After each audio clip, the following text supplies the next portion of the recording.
I think there were rumblings of it. I don't think it was anything specific. We kind of saw the schedule getting lighter and lighter and lighter. You know what I mean? So it kind of felt that way, but it was nothing definite. You know, because Paul said, "Oh no, we'll be fine. We'll be fine." And I think that was the last show I did. I think. Was there like an arena show after that? Yeah, there was like a house show on the 13th. I forget. I think it was in like Alabama. It was some on ECW, like it place you wouldn't expect an ECW to run. No, I didn't do that. But I remember that last arena show felt really fucking weird. Oh, okay. It didn't feel right. Last arena show. But I don't remember if the pay-per-view was before that or after that. But at the pay-per-view, it just seemed like, okay, well, I'll see you later. You know, we'll see what happens. Were you blindsided at all by ECW closing, or like you said, the rumblings were there, something was uneasy, you felt it coming, you basically thought it was going to happen? Oh, yeah, you could feel it. Once it was like a couple of weeks before you heard anything, I go, yeah, this is it. You know, and then once the guys did those show in Arkansas, I think it was, when Tajiri called me, like, oh, maybe no more shows. I said, okay, well, nice team with you, buddy. You know, and then just, you know, kind of work your schedule out and then kind of go from there. You know, but I kind of had my calendar kind of filled for the most part. I kind of saw it coming.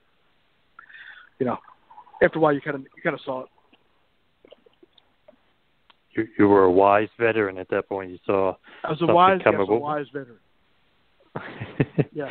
What were your thoughts of Paul Heyman at that point? Were you thinking that basically, you know, he could have done better by the boys, or you think that, you know, it is what it is and the end is near and you know, everyone should just accept it and move on? That's kind of what I felt. I mean, you know, look, I'm sure Paul did not want the thing to go out of business. You know what I mean?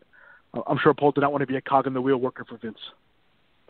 You know, it was just one of those. If he could have kept it going, he would have. But I just think the time came that he just couldn't do it anymore. And, you know, that was just it. You know, it's not like he was getting rich and nobody else was. You know, he owed everybody money, and the way he kind of did it was kind of shitty. You know, because he could have got everybody the heads up. Guys, look, this is it. It's done. But everybody kind of found out for sure when he showed up on Raw. That was kind of the beginning of the end there. Yes. It's probably not a good way for a lot of the guys to find that out. Were you owed any money? What's that? Were you owed any money from Paul? Yeah. I don't remember how much, but I was definitely owed money. But again, what are you going to do? It's one of those, well, I'm not going to get it.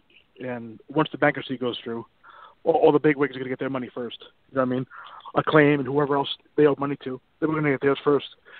And then the little guys were going to fight over the pickings. So that was money I definitely didn't count on.